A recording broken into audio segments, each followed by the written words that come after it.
criminal. How do you put money laundry for best when you get money? You don't launder your own money now. Who broke you a criminal now? I not to do charity. They wonder how. They don't know how they use debt to do charity. Anyways, we're outside with my lawyer, of course, and you know what we do. We can never get inside when we have our lawyer by our side. So right now, by Deji, you are going to survive me with at least $3,000 first for the starts. No law under the Nigerian Constitution gives you absolute rights.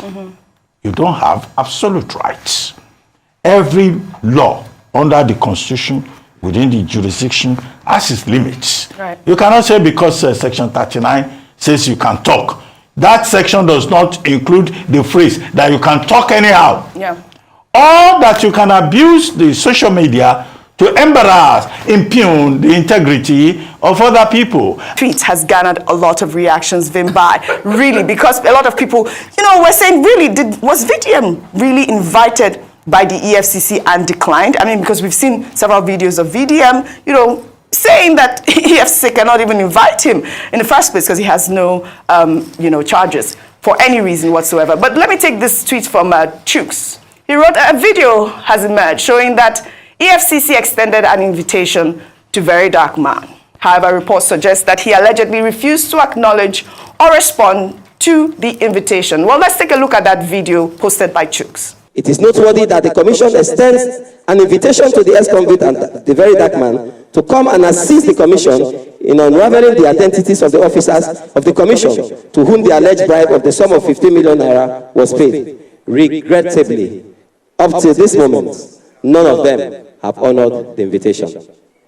While appreciating the seriousness attached to this incident and the noble steps taken by this Honorable House to unravel the truth contained in this allegation in the viral video for the sanctity of the institution and the nation Nigeria, the Commission wishes to assure this Honorable House and the general public that on our part, we are committed to getting to the root of this matter and appropriate actions will be taken accordingly. All right. I mean, this was during the saga of Bob Risky. I believe VDM had made some comments at that time, and then you have it here, where the EFCC actually did make a press conference to invite him to their you know, office.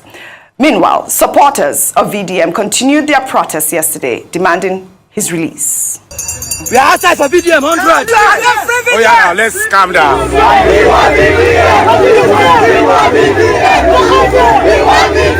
Why are they carrying animals for us? Why are they carrying dogs? They don't even tear. They pour us tear gas. Why are they pouring tear gas? Why? Why would they pour tear gas? Enough is enough. What do we want? VDM. What do you want? VDM. What do you want? VDM. What do you want? Free Verydarkman, we know go free. We know go free. We know go free. Free Verydarkman, we know go free. Free Verydarkman, free Verydarkman. We know go free, oh, we know go free. Free VDM, we know go free. We know go free, oh, we know go free. Free Verydarkman, free Verydarkman. We know go free, oh, we know go free. We know go free, oh, free Verydarkman, free VDM. Oh, that last video there, Vimbai, was in London. And you saw school children. We've seen several videos of people demanding VDM's release.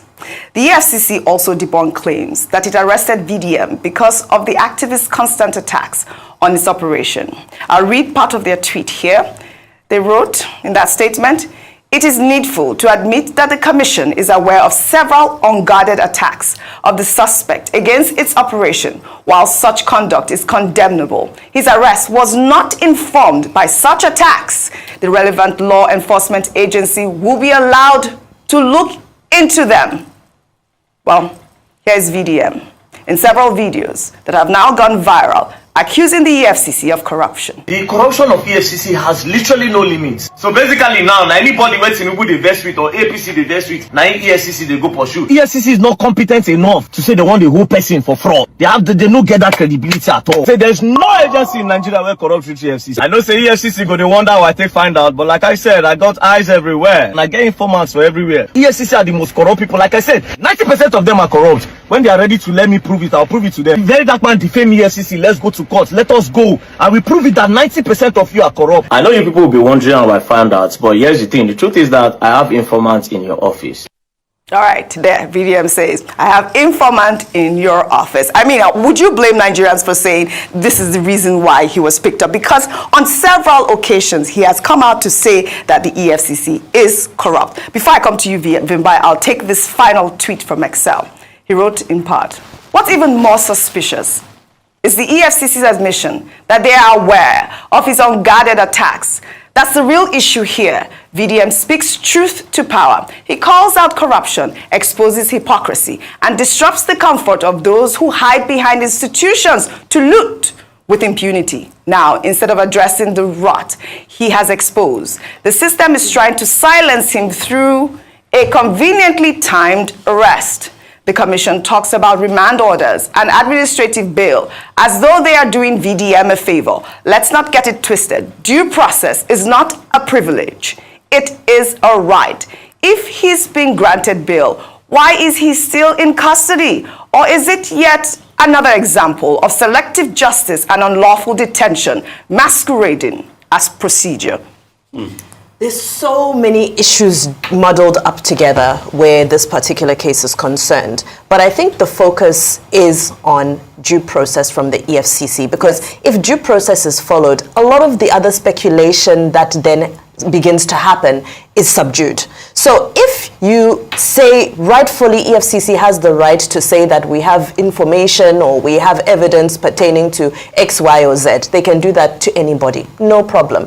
But then if the procedure is followed, then we can sit and observe and wait for the process to play itself out. There's still questions about how he was arrested, because his brother says they were bundled up. It was like a kidnapping. That is still a question mark. Why is the EFCC? Yes, fine. Even if let's assume that he refused to honor the invitation, does that warrant him being bundled up, and being taken to a place that they said for a while they didn't know his whereabouts? So definitely we cannot overestimate the importance. We cannot overestimate the importance of due process. Now, there are so many issues here. The other issue that I wanted to look at was the issue, the protests, right? I think that it's formidable to see young people rising up for what they believe in. And I hope that if there's such an organized group of people with this much passion, that it can be bigger than VDM. I hope that it can be about the core foundation of the issue. As much as this is what has triggered this, it's important for us to also remember that, yes, okay, let's protest free VDM and so forth. It can be anybody tomorrow. So let's remember to have a wider conversation around we're protesting the fact that there needs to be due process in this system. Right. Nobody should be witch hunted or appear to be witch hunted because they want to call out the powers that be. The EFCC maintain that they have a case. Well, let's hear what that case is. Right. And we hope that from now on, things can be done by the book. Right. Dr. Abati, before I come to you, meanwhile, the Nigerian Guild of Editors and the Socio-Economic Rights and Accountability Project had called on the Tinubu government to stop using Cybercrime Act to target journalists, activists, and critics. The organization expressed concern over how the Cybercrime Act, particularly Section 24 of cyberstalking, has been used to harass and persecute social media users since its amendment in 2024. They noted an increasing trend of using criminal defamation laws to stifle dissent and bring frivolous lawsuits against critics, posing threats to journalists' safety. NGE and SERAP argue that the Cybercrime Act is inconsistent with Nigeria's constitution and international human rights standards. They called on the government to review and amend the Cybercrime Act to align with constitutional standards, instruct law enforcement to respect citizens' rights, uphold press freedom, ensure access to information, and obey court judgments. Over to you. Okay, very quickly. I think certain fundamental points to be made.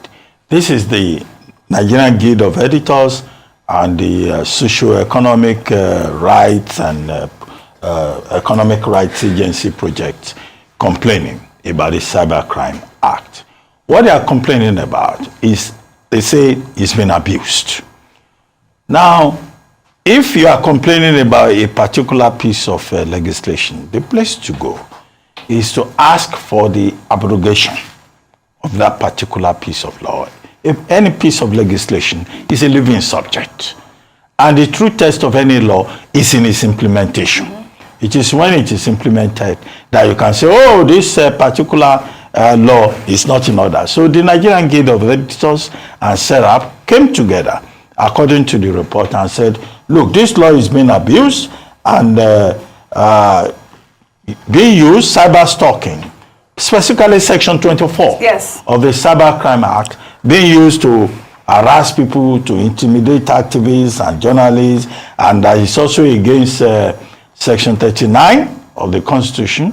Section 39 of the Constitution talks about freedom of expression and the right to own a medium of communication.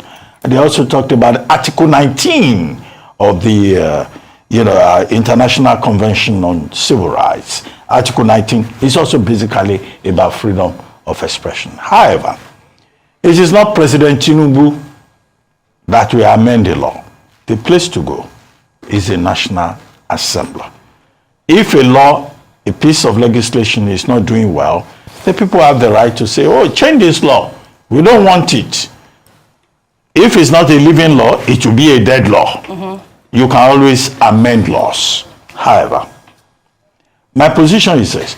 Article 39, Section 39 of the 1999 Constitution, with due respect, that the President, the Nigerian Guild of Editors and SERAP referred to.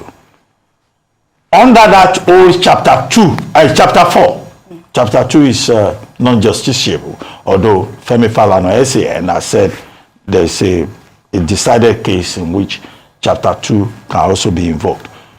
Now, no law under the Nigerian Constitution gives you absolute rights. You don't have absolute rights.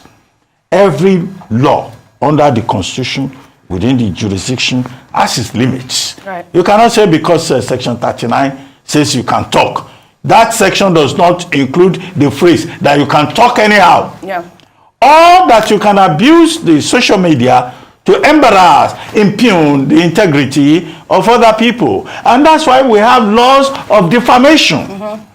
I've argued before that maybe the way the police are going about it, when I think it was Benjamin Hundeyin, speaking up for the police, was saying, no, Cybercrime Act, So, and I said, no, they should not abuse it. So it may be in the implementation. But the basic principle is that no citizen in this country has absolute rights. Right. And the organizations in this country, the law enforcement agencies, they have the right to call anybody to task, to investigate anybody. Right. So, and it will not be right to say, oh, this agency is corrupt. That's why they are investigating. No, that would be an illiterate thing to say. Well, Rufai, so we can wrap this up. I mean, you can see images there that with, Dele Farotimi, Sowore. It's good that SERAP at this moment is calling out these sort of, I don't know how to describe it, jungle justice, as it were, in the manner in which they, arrest these people because of cybercrime. I mean, look at that. 100% support SERAP. Yes, SERAP and NGO. And I agree that the buck stops with the president. He's the leader of the land. You see, we forget. We can all see that the president does not have anything to do with the court. We forget that the president is supposed to be the moral beacon of any nation. And what happens in any nation falls under the president. I mean, look at all these heinous activities and crimes that are being perpetrated. The high-handedness. What EFCC has done to VDM, is it right? Let's call it speed is speed. They arrested the man. You didn't issue a statement all this while. You said, fraud, malfeasance and everything. You have not even shown us a charge. You are talking administrative bail. He's not been bailed. We are hearing counter narrative. The truth has to be said. If a man had called that EFCC in the past, that they are corrupt and all of that, didn't the EFCC chairman himself say they have bad eggs amongst them? Why are we talking like we don't live in Nigeria? All you just need to do is to call him to corroborate.